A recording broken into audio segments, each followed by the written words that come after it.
It has nothing to do with the Super Bowl. You could not pay me to care about professional football. I can go to a baseball game and have a good time. I can go to a basketball game and have a good time. Heck, I've even enjoyed the occasional hockey game. Football is beyond me. What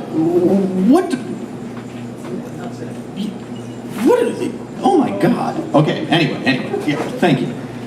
But this is about, man, working Super Bowl Sunday in the deli of a grocery store. Yeah. That's a special help.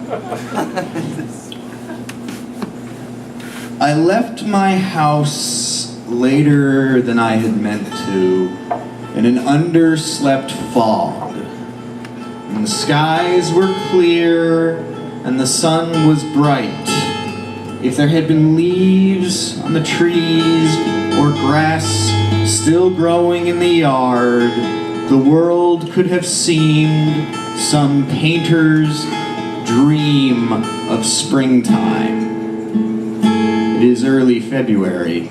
I arrived at work just in time to not be considered technically late, only to find that I had shown up an hour earlier than I was scheduled to. And I groaned, shrugged, and hung my head in quiet aggravation, thinking about all the things that I could have thought about doing with that extra hour at the house. I considered reading and purchased a Snickers bar and a bottle of iced tea. It was a brand that uses cane sugar and claims that their tea leaves are picked on mountaintops that are 80,000 feet high.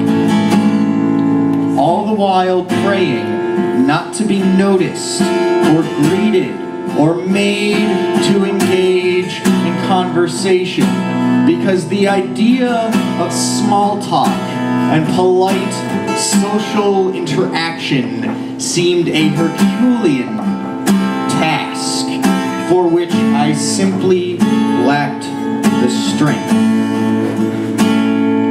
I managed to sneak into the employee lounge and sat down to eat my junk food. Slowly, silently, eating mechanically with no sense of pleasure, consuming only because I needed the calories and caffeine if I hoped to last the night. I took note of the continuing presence of a minor pain and stiffness in my lower back, and I tried to remember the names of the muscles that I could have pulled back there.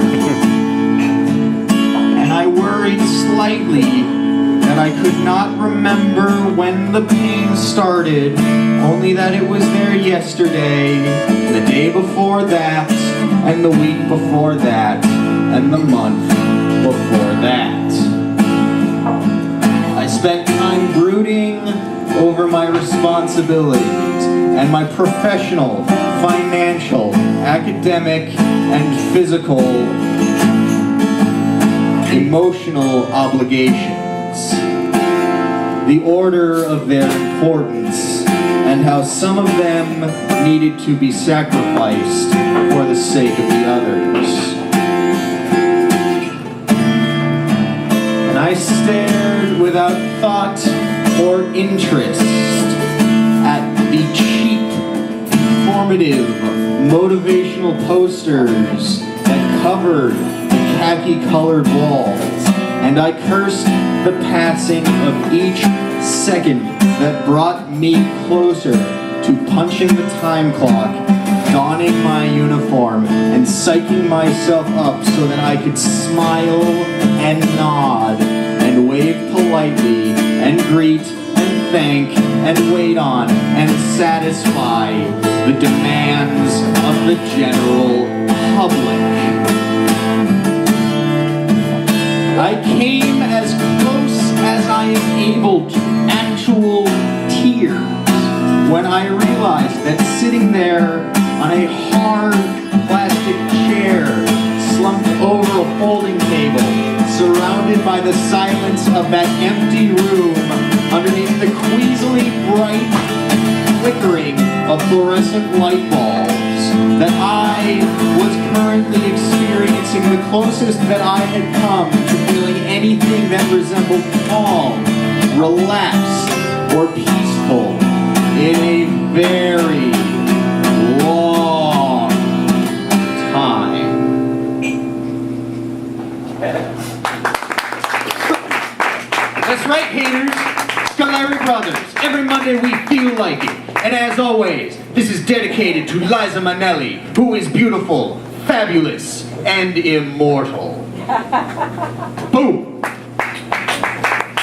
That's the Scholeri Brothers. Clap your hands. Keep clapping them. Do it till it hurts. Can we stop now? You can stop now. Jeff.